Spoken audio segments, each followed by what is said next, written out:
जिंतूर येथे देखील मागील 2 आठवड्यांपासून जनावरांची खरेदी विक्री बंद असून जनावरे खरेदी विक्री करणारे व्यापारी आणि कुरेशी समाज यांच्यावर होत असलेल्या अन्यायाची दखल घेण्याची मागणी प्रशासनाकडे करण्यात आली आहे।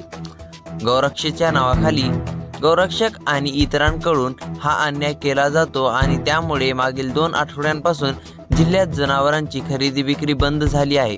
याचा फटका शेतकऱ्यांना देखील बसत आहे आणि त्यामुळे हा अन्याय दूर करून न्याय देण्यात यावा अशी मागणी कुरेशी समाजातर्फे देण्यात आलेल्या निवेदनात करण्यात आली आहे। जिंतूर तहसीलदारांना कुरेशी समाजाच्या वतीने निवेदन देण्यात आले आहे। यामध्ये जनावरांच्या खरेदी वाहतूक या संदर्भात स्पष्ट नियमावली देऊन संरक्षण देण्याची मागणी करण्यात आली आहे। तसेच व्यवसायासाठी येणाऱ्या अडचणी देखील दूर करण्याची मागणी करण्यात आली आहे। आज 25 जुलै वार शुक्रवार महाराष्ट्रात कुरेशी बिरादरीच्या वतीने ठरल्याप्रमाणे जिल्हा वाईज तालुका वाईज तहसील कार्यालय इथे शुक्रवारची नमाज पठण करून निवेदन देण्याचं ठरवलं होतं। नियोजित आमच्या संघटनाप्रमाणे आमच्या समाजाच्या जे मोठे आमचे तालुकाध्यक्ष जिल्हाध्यक्ष त्यांनी असा निर्णय घेतला की कुरेशी समाजावर होत असलेल्या अन्यायाच्या कुठेतरी थांबला पाहिजे। वारंवार आमच्या समाजाने प्रयत्न केला पण ते काय कुठं थांबायला तयार नाही।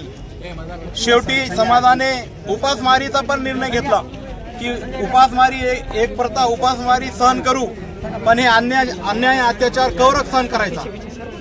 सांगायचा उद्देश असं म्हणजे की विविध संघटनाकडून होत असलेला अत्याचार माझ्या शेतकऱ्यावर व्यापारी बांधवावर कुरेशी समाज आणि शेतकरी समाज हा एक पारंपरिक जुळलेला संबंध आहे।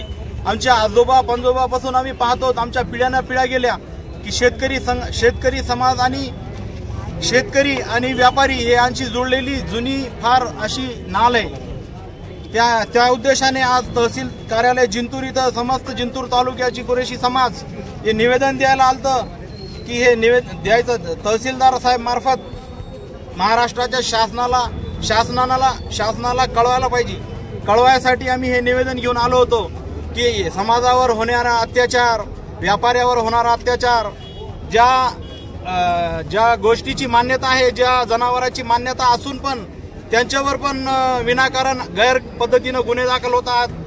जसं की सांगायचं म्हणजे म्हैस आहे रेडा आहे वगार आहे त्याची परवानगी असून सुद्धा वाहनधारक वाहतूक करीत असताना क्षमतेपेक्षा कमी असो की क्षमतेपेक्षा जास्त असो विविध संघटनाचे लोक गैरपद्धतीनं त्यांची अडवणूक करतात। पोलिसांची मदत घेऊन त्यांच्यावर मॉब लिंचिंग सारखे मारहाण करतात। ते गाडीसोबत 1 किंवा 2 माणसं असतात हे 10-5 लोक येऊन विविध संघटनाची नावं सांगून त्यांच्यावर गैरपद्धतीची मारहाण करतात त्यांचे पैशाची लूटमार करतात आणि पोलिसांच्या स्वाधीन करतात आणि पोलीस त्याच्यावर कायदा म्हणजे त्याच्यावर कारवाई करतात की म्हणजे काही शेताच्या कामा उपयोगी येणारे जनावर बैल दुधाला गाई म्हशी असे बी जनावर असले तर त्यांच्यावर गुन्हे दाखल असे करतात की हे कत्तलखान्याच्या उद्देशाने जात असलेल्या याच्यावर कारवाई करण्यात आली। म्हणजे हे कुठेतरी थांबला पाहिजे। शासनाने याची कुठेतरी दखल घेतली पाहिजे। यामुळे हे आमचा समाज आज न्याय मागतोय। आज रोजी आमच्या समाजावर उपासमारीची वेळ आलेली आहे। आमचा समाज कुरेशी समाज अतिशय बिछडा समाज आहे। अस्वच्छलित व्यवसाय करत आहे तरी या समाजाला जर कुठेतरी न्याय भेटायला पाहिजे कारण की हे समाज ही महाराष्ट्रात राहणारच आहे। आमच्या पिढ्याना पिढी हे भारत देशातच आमचे वंशज जन्मलेले आहे आणि इथंच मरणार आहे। हे समाज पण हे महाराष्ट्र शासनाच्या कुठेतरी निगराणीत येत आहे आणि समाजाची महाराष्ट्र शासनानं कुठेतरी दखल घ्यायला पाहिजे। या अपेक्षानं आम्ही महाराष्ट्राच्या सरकारकडे पाहतोय। श्री सन्मान्य देवेंद्रजी फडणवीस किंवा त्यांच्या सोबत असलेले सर्व महाराष्ट्रातले मंत्रिमंडळातले मंत्री महोदय आमदार महोदय यांनी कुठेतरी शेतकऱ्यांची व्यापाऱ्यांची आणि कुरेशी समाजाची दखल घेतली पाहिजे आणि आम्हाला कुठेतरी न्याय भेटला पाहिजे। हे मागणीच्या उद्देशानं आम्ही आज जिंतूर तहसीलवर सर्व समाजाच्या वतीनं मोर्चा घेऊन आलेलो आहे आणि आमची प्रमुख मागणी हेच आहे की आम्हाला व्यापार करायला म्हणजे गोवंश कायद्याचा आमचा समाज 100% स्वागत करतो। याच्या अगोदर बी केलेला आहे आज बी करतो आणि उद्याही करणार।